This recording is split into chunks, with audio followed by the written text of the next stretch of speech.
हमारे पास topic number 6 है जिसमें थ्योरम देखेंगे रेंज और नल स्पेस के बारे में। अच्छा, लास्ट लेक्चर में हमने क्या किया था, हमने ऑपरेटर्स देखे थे, लीनियर ऑपरेटर देखे थे, उसकी एग्जांपल्स की थी और नल स्पेस को भी हमने देखा था कि क्या चीज है। अब ऑपरेटर क्या चीज है? ऑपरेटर हमारे पास एक्चुअली एक मैपिंग है जिसकी डोमेन और रेंज जो है ये वेक्टर स्पेसेस है, ठीक है। और जब हमारे पास मैपिंग की बात हो रही है तो फिर हमारे पास डोमेन होगी, रेंज होगी। डोमेन वो वाले एलिमेंट्स हैं जिन पे हम मैपिंग अप्लाई कर रहे हैं या ऑपरेटर अप्लाई कर रहे हैं, ठीक है।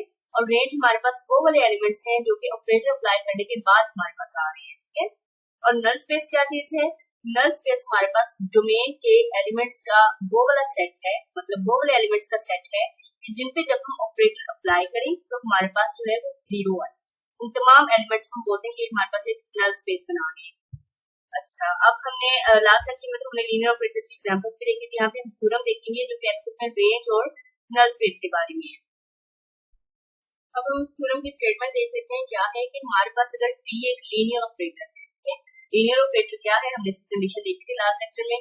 कोई भी हमारे पास ऑपरेटर जो है वो लीनियर ऑपरेटर तब होगा अगर alpha x plus beta y, इस एलिमेंट पे अगर हम ऑपरेटर अप्लाई करें तो हमारे पास alpha T x plus beta T y है। ये दो कंडीशन से हमने कंबाइन करके एक बना लिया था। ओके, अगर हमारे पास टी एक लीनियर ऑपरेटर है तो फिर क्या होगा? फर्स्ट चीज कि जो रेंज होगी ना हमारे पास वो भी एक वेक्टर स्पेस होगी। डोमेन तो हमारे पास होगी वेक्टर स्पेस में, क्योंकि हमने कहा कि ऑपरेटर होता है वो वाली मैपिंग है जिसकी डोमेन और रेंज है ये वेक्टर स्पेसेस है, ठीक है। Domain special. अब डोमेन हमारे पास एक वेक्टर स्पेस तो है ही, अगर वो ये मैपिंग जो है ये ऑन टू मैपिंग हो रही है तो फिर तो रेंज जो है वो डोमेन के इक्वल होगा, फिर तो वेक्टर स्पेस होगी ही। लेकिन अगर इक्वल नहीं भी है ना तो फिर भी हमारे पास जो रेंज है वो एक वेक्टर स्पेस ही होगी, ये हमें प्रूव करना है, ठीक है। नेक्स्ट है हमारे पास कि अगर डोमेन की डायमेंशन जो है ना वो फाइनाइट है और n के सपोज कर ले तो वो n है, तो फिर जो रेंज की डायमेंशन होगी वो less than equal to n होगी, या n के इक्वल होगी या उससे कम होगी, उससे ज्यादा नहीं होगी रेंज की डायमेंशन। और थर्ड हमारे पास है कि जो नल स्पेस है ना हमारे पास n ऑफ t, वो भी हमारे पास एक वेक्टर स्पेस है। ये तीन हमारे पास डिफरेंट स्टेटमेंट्स हैं। एक्चुअल में इन्हें आप तीन थ्योरम्स कह लें जो है, अगर टी लीनियर ऑपरेटर है तो ये चीज भी सेटिस्फाई होगी, अगर टी लीनियर है तो ये वाली भी सेटिस्फाई होगी, और अगर टी लीनियर ऑपरेटर है तो फिर भी ये चीज सेटिस्फाई होगी, ठीक है। ये तीन इक्विवेलेंट कंडीशंस नहीं है। इक्विवेलेंट कंडीशंस में क्या होता है कि हम ए को प्रूव कर लेते हैं, फिर उसी को यूज करते हुए हम नेक्स्ट कंडीशन को प्रूव करते हैं, ठीक है। यहाँ पे ऐसा नहीं है, तीन डिफरेंट कंडीशंस हैं और इनको हम वन बाय वन प्रूव करेंगे। जब हम पहले इसकी फर्स्ट स्टेटमेंट प्रूव करते हैं, हमें क्या प्रूव करना है कि जो रेंज है ना आर ऑफ ये हमारे पास एक वेक्टर स्पेस है। वेक्टर स्पेस है मतलब हमें क्या प्रूव करना है कि अगर हम रेंज में से कोई से भी दो एलिमेंट्स ले लें, सपोज करें हमने एलिमेंट्स ले लिए y1 एंड y2, ठीक है। रेंज ऑफ टी में से दो एलिमेंट्स ले लिए तो फिर alpha times y1 plus beta times y2 ये एलिमेंट जो होगा ये रेंज में बिलोंग करेगा। अगर बिलोंग करेगा तो फिर हम कहेंगे कि रेंज है ये एक वेक्टर स्पेस है, ठीक है। और ये अल्फा और बीटा हमारे पास स्केलर्स हैं। अच्छा, अब हमने दो एलिमेंट्स कहाँ से लिए हैं? रेंज में से लिए हैं। और हमारे पास जो ऑपरेटर है वो कैसे डिफाइन किया गया है कि डोमेन ऑफ टी से ऑपरेट कर रहा है ये y, ठीक है। अब y1 और y2 एक्चुअल में क्या है? रेंज के एलिमेंट। और रेंज के एलिमेंट्स कब आते हैं? जब हम डोमेन के एलिमेंट्स पे ऑपरेटर अप्लाई करते हैं। ऐसे ही है ना कि हम डोमेन के एलिमेंट्स पे ऑपरेटर अप्लाई करेंगे तो हमारे पास रेंज के एलिमेंट्स आएंगे। और हमने कहा है कि y1 और y2 रेंज के एलिमेंट्स हैं। इसका मतलब है कि उसकी कॉरेस्पॉन्डिंग हमारे पास डोमेन में दो एलिमेंट्स मौजूद होंगे कि जिन पे हमने ऑपरेटर अप्लाई किया तो हमारे पास ये y1 और y2 आया, ठीक है। तो हमने सपोज कर लिया कि इसके दो एलिमेंट्स x1 और x2 डोमेन में से, कि जब हम x1 पे ऑपरेटर अप्लाई करेंगे तो हमारे पास y1 आएगा, और जब हमने x2 पे ऑपरेटर अप्लाई किया तो हमारे पास y2 एलिमेंट आया। y1 and y2 are the elements of range and x1 and x2 are the elements of domain, and t is the operator that is operating from domain d of t to y। अब चूंकि d of t domain जो है वो एक vector space है, तो हमारे पास t एक लीनियर ऑपरेटर है। ऑपरेटर की बात हो रही है तो डोमेन हमारे पास कंफर्म है कि वो वेक्टर स्पेस है। अगर ये वेक्टर स्पेस है तो फिर तो ये कंडीशन होल्ड कर रहे हैं ना, ये सेटिस्फाई हो रही है वेक्टर स्पेस वाली कि alpha x1 plus beta x2 ये बिलोंग कर रहे हैं d of t में, ठीक है। और अल्फा और बीटा जो है स्केलर्स हैं और x1 और x2 एलिमेंट्स हैं डोमेन के। अब t हमारे पास लीनियर ऑपरेटर है। लीनियर ऑपरेटर है तो ये लीनियर की कंडीशन सेटिस्फाई करेगा, ठीक है।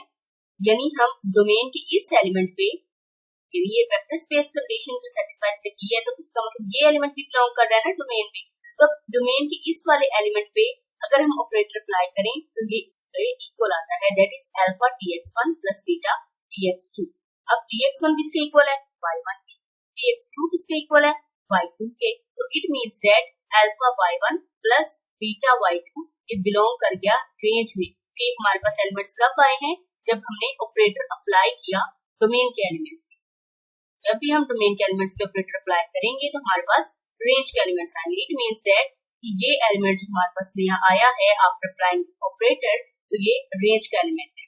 और यही तो हमने प्रूव करना था कि अगर ये कंडीशन जो है, ये वाला एलिमेंट रेंज में बिलोंग कर रहा है, तो फिर हम कहेंगे कि ये जो रेंज है हमारे पास वेक्टर स्पेस है। हेंस ये प्रूव हो गया कि आर ऑफ टी जो है ये एक वेक्टर स्पेस है। तो हम सेकंड स्टेटमेंट प्रूव करते हैं। सेकंड स्टेटमेंट क्या है कि अगर हमारे पास डोमेन की डायमेंशन जो है वो फाइनाइट है और वो n के इक्वल है, तो फिर हमने ये प्रूव करना है कि जो रेंज की डायमेंशन होगी वो भी फाइनाइट होगी और उस n के इक्वल होगी या उससे छोटी होगी। ठीक है, अब डायमेंशन की हम बात करें, डायमेंशन एक्चुअल में क्या है हमारे पास, कि अगर हम ये कह रहे हैं ना कि डोमेन की डायमेंशन जो n है, इट मींस दैट कि बेसिस उसकी n है। बेसिस क्या चीज है, बेसिस हमारे पे एक स्पैनिंग सेट है जो कि लीनियरली इंडिपेंडेंट भी हो। अब हमने यहाँ पे कहा कि डायमेंशन उसकी n है, इट मींस दैट के बेसिस में हमारे पास जो n एलिमेंट्स होंगे वो लीनियरली इंडिपेंडेंट होंगे, और अगर हम n से ज्यादा एलिमेंट्स ले लेंगे तो वो हमारे पास लीनियरली डिपेंडेंट हो जाएगा। यहाँ पे हमारे पास डायमेंशन n है, यानी n एलिमेंट्स हमारे पास लीनियरली इंडिपेंडेंट है। अगर हम n+1 करेंगे तो वो हमारे पास जो है लीनियरली डिपेंडेंट सेट हो जाएगा। तो अब इसी प्रॉपर्टी को यूज करते हुए हम ले रहे हैं, हमने जी रेंज में से एलिमेंट ले रहे हैं n+1 का। ठीक है, सपोज करें हमने ले लिए y1 y2 yn and yn+1। हमने डोमेन की डायमेंशन क्या बताई है, n। ठीक है, और रेंज में हम जो एलिमेंट्स ले रहे हैं वो हम n+1 तक ले रहे हैं। ठीक है, यानी यहाँ पे हमारे पास yn तक जो एलिमेंट्स हैं वो हमारे पास लीनियरली डिपेंडेंट होंगी अगर हम ये प्रूव करते हैं कि इसकी डायमेंशन जो है वो n है। अब हमने ये जो एलिमेंट्स लिए हमने रेंज में से लिए, और रेंज के एलिमेंट्स कब आते हैं, जब हम डोमेन के एलिमेंट्स पे ऑपरेटर अप्लाई करते हैं। इट मींस कि हमारे पास डोमेन में भी इतने एलिमेंट्स मौजूद होंगे इस तरह से कि there exist x1 x2 x2 xn and xn+1, ये डोमेन के एलिमेंट्स हैं। इस तरह से होंगे कि जब हमने x1 पे ऑपरेटर अप्लाई किया हमारे पास y1 आया, जब हमने x2 पे ऑपरेटर अप्लाई किया तो हमारे पास y2 आया, एंड ऐसे सो xn पे ऑपरेटर अप्लाई किया तो हमारे पास yn आया, एंड सेम दैट जब हमने xn+1 पे ऑपरेटर अप्लाई किया तो हमारे पास yn+1 एलिमेंट आया। अब हमने तो ये कहा है कि डायमेंशन जो है डोमेन की वो n है। ठीक है, हमने तो ये कहा ना कि n एलिमेंट्स जो होंगे उसके वो लीनियरली इंडिपेंडेंट होंगे। अगर n से ज्यादा हो जाएंगे, n+1 तक हो जाएंगे, तो फिर हम कहेंगे कि ये लीनियरली डिपेंडेंट है। अब यहाँ पे तो हमने ऐसे एलिमेंट्स फाइंड कर लिए जो कि n+1 तक जा रहे हैं डोमेन में से, दैट इज xn+1। जिसपे हमने ऑपरेटर अप्लाई किया तो हमारे पास yn+1 आया। इट मींस दैट कि जो हमारे पास सेट आया है डोमेन का मस्ट बी लीनियरली डिपेंडेंट। अभी लीनियरली डिपेंडेंट है तो फिर क्या होगा, α1 x1 plus α2 x2 plus so on αn xn plus αn+1 xn+1 equals to 0।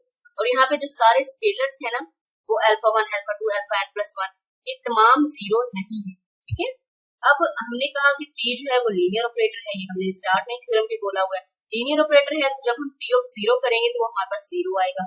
अब अगर हम इस वाली स्टेटमेंट पे हम ऑपरेटर अप्लाई करते तो फिर क्या होगा, ऑपरेटर हमने दोनों साइड्स पे अप्लाई कर दिया, यहाँ पे 0 है, t ऑफ 0 0 के इक्वल है, और t जो है वो लीनियर है। इट मींस दैट जब α1 x1 पे ऑपरेटर अप्लाई करेंगे तो α1 टाइम्स tx1 हो जाएगा, इसी तरह से α2 टाइम्स tx2 हो जाएगा, and so on αn+1 txn+1 हो जाएगा। ठीक है, अब tx1 किसके इक्वल है, y1 के इक्वल है, tx2 किसके इक्वल है, y2 के इक्वल है, एंड सो ऑन txn+1 किसके इक्वल है, yn+1। ठीक है, अब ये हमारे पास सेट आ गया है जो कि लीनियरली डिपेंडेंट है in the range. This implies that कि रेंज ऑफ t जो है वो हमारे पास लेस और इक्वल टू n है। यानी अगर हम n एलिमेंट्स की बात करें तो फिर हमारे पास जो सेट होगा वो लीनियरली इंडिपेंडेंट होगा, लेकिन जैसे ही हम n+1 तक जाएंगे तो वो सेट जो है वो लीनियरली डिपेंडेंट हो जाएगा। और जब भी हम लीनियर ऑपरेटर जो है लीनियरली डिपेंडेंट सेट पे अप्लाई करेंगे तो हमारे पास एक लीनियरली डिपेंडेंट सेट ही है। ठीक है, लीनियर ऑपरेटर्स जो है ये प्रिजर्व करते हैं लीनियर डिपेंडेंस। तो ये हमने सेकंड स्टेटमेंट भी प्रूव करती है कि अगर हमारे पास dimension of domain equal to n है तो फिर जो रेंज की डायमेंशन होगी वो भी लेस या इक्वल टू n होगी। ठीक है, अब हम थर्ड स्टेटमेंट की तरफ चलते हैं। हमें क्या प्रूव करना है कि हमारे पास जो नल स्पेस है वो एक वेक्टर स्पेस है।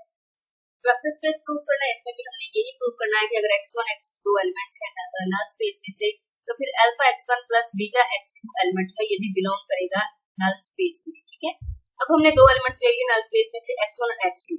अब नल स्पेस हम ले रहे हैं। नल स्पेस में क्या होता है, जब भी हम किसी एलिमेंट पे ऑपरेटर अप्लाई करेंगे तो वो जीरो के इक्वल आएगा। ठीक है, वो भी तो सेट मिलके नल स्पेस बनाता है ना। तो जब हमने x1 पे ऑपरेटर अप्लाई किया तब भी हमारे पास जीरो आया, जब हमने x2 पे ऑपरेटर अप्लाई किया तब भी हमारे पास जीरो आया। ठीक है, अब अगर एक हम एलिमेंट ले रहे हैं alpha x1 plus beta x2, हमने ये देखना है ना कि इसका एलिमेंट है या नहीं। तो इसमें हमने सपोज कर लिया कि एक एलिमेंट हमने ले लिया। अब हमने देखना है कि नल स्पेस में बिलोंग कर रहा है या नहीं। ये कब बिलोंग करेगा कि जब हम इस एलिमेंट पे ऑपरेटर अप्लाई करेंगे तो हमारे पास जीरो आएगा। तो फिर हम कहेंगे कि ये जो एलिमेंट है ये भी बिलोंग कर रहा है नल स्पेस में, तो फिर ये नल स्पेस जो होगी वेक्टर स्पेस होगी। ठीक है, अच्छा अब इस एलिमेंट पे हम ऑपरेटर अप्लाई करके देखते हैं क्या हो गया, alpha tx1 plus beta tx2, क्योंकि t जो है हमारे पास ये लीनियर ऑपरेटर है। ओके, अब जब हमने x1 पे ऑपरेटर अप्लाई किया जीरो आया, x2 पे ऑपरेटर अप्लाई किया तो भी जीरो आया।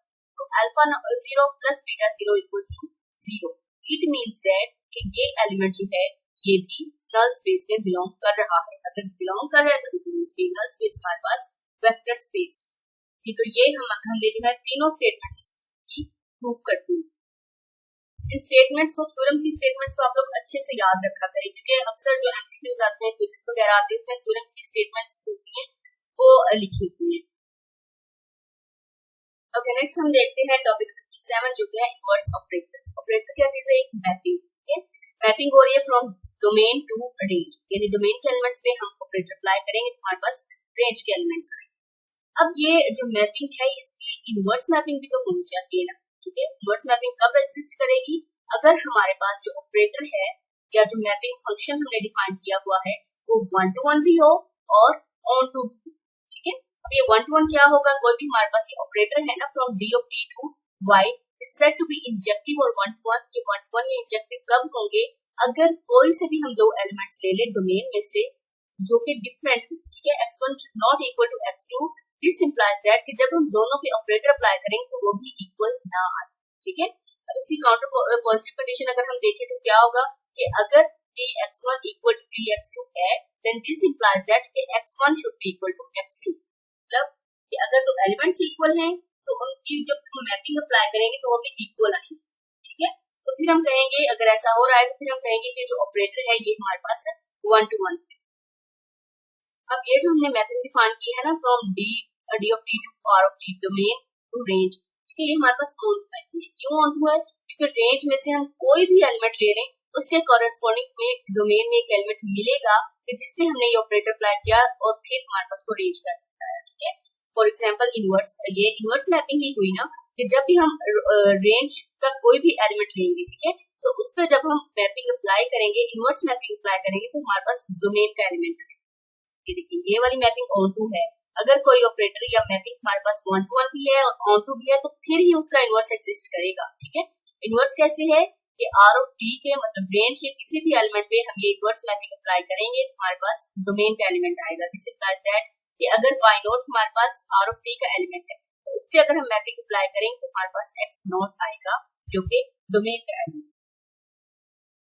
यहाँ पे जो t इनवर्स की बात करें, इनवर्स ऑफ t है। ठीक है, इस ऑपरेटर का इनवर्स।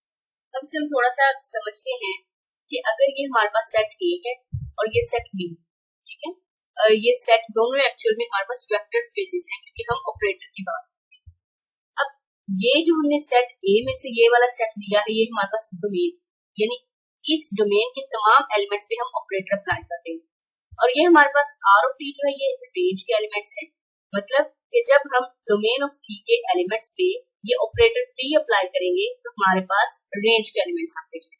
ठीक है, फॉर एग्जांपल अगर हमने डोमेन ऑफ t में से x नॉट एक एलिमेंट लिया है, इसमें हम अगर मैपिंग अप्लाई करेंगे, ऑपरेटर अप्लाई करें t, हमारे पास y नॉट आ रहा है। ठीक है, y नॉट क्या है, हमारे पास रेंज का एलिमेंट है। अब ये तो हो गई हमारे पास ऑपरेटर, डायरेक्ट ऑपरेटर की बात है। ठीक है, अब हम अगर इनवर्स देखना चाहते तो फिर क्या होगा कि अगर हम आर ऑफ डी यानी रेंज के किसी भी एलिमेंट पे इनवर्स मैपिंग अप्लाई करें तो हमारे पास डोमेन का एलिमेंट आना चाहिए, ठीक है। फॉर एग्जाम्पल ये देखिए ना, अगर हम वाई नॉट जो कि हमारे पास रेंज का एलिमेंट है, इस पे हम इनवर्स मैपिंग अप्लाई करेंगे तो हमारे पास डोमेन का एलिमेंट आएगा दैट इज एक्स नॉट, ठीक है। यहाँ पे देखें एक्स नॉट पे जब हमने टी अप्लाई किया हमारे पास वाई नॉट आया। अब वाई नॉट पे जब हमने टी इनवर्स अप्लाई किया हमारे पास वापस एक्स नॉट आ गया। ये है हमारे पास इनवर्स मैप। अब यहाँ पे जो मेन बातें हैं वो ये है कि जब हम टी ऑफ एक्स पे यानी किसी भी ऑपरेटर पे उसका इनवर्स अप्लाई कर देंगे तो वो एक्स के इक्वल है, और ये एक्स क्या है हमारे पास डोमेन के एलिमेंट्स। यहाँ से भी देखें ना कि जब हमने टी एक्स नॉट अप्लाई किया तो हमारे पास वाई नॉट आया। वाई नॉट पे जब हमने टी इनवर्स अप्लाई कर दिया तो हमारे पास वापस ये वाला एलिमेंट एक्स नॉट आया, ठीक है। और सेकंड है हमारे पास कि अगर हम टी इनवर्स वाई पे टी अप्लाई कर दें तो फिर हमारे पास वाई ही आएगा, और वाई क्या चीज है हमारे पास रेंज का एलिमेंट। यहाँ पे देखिए पहले हमने वाई नॉट पे इनवर्स मैपिंग अप्लाई की, ठीक है, तो फिर हमारे पास क्या आया एक्स नॉट, और एक्स नॉट पे जब हमने ये डायरेक्ट ऑपरेटर अप्लाई किया, पॉजिटिव ऑपरेटर अप्लाई किया तो फिर हमारे पास क्या आ गया the same element that is y naught. ये हमारे पास इनवर्स ऑपरेटर तब एग्जिस्ट करते हैं अगर हमारे पास जो ऑपरेटर हमने डिफाइन किया है वो 1 to 1 भी हो और ऑन टू भी। अगर हमारे पास जो ऑपरेटर है वो 1 to 1 और ऑन टू नहीं है तो फिर इनवर्स ऑपरेटर जो है वो एग्जिस्ट नहीं करेगा, ठीक है। ये हमने किया है आज टॉपिक नंबर 56 और 57। नेक्स्ट हम नेक्स्ट लेक्चर में करेंगे, और चैनल को आप सब्सक्राइब जरूर करें, वीडियो को लाइक करें, शेयर करें, कमेंट करें और मुझे अच्छा सा फीडबैक भी दें और मेरे लिए बहुत सारी दुआएं करें। टेक केयर, अल्लाह हाफिज।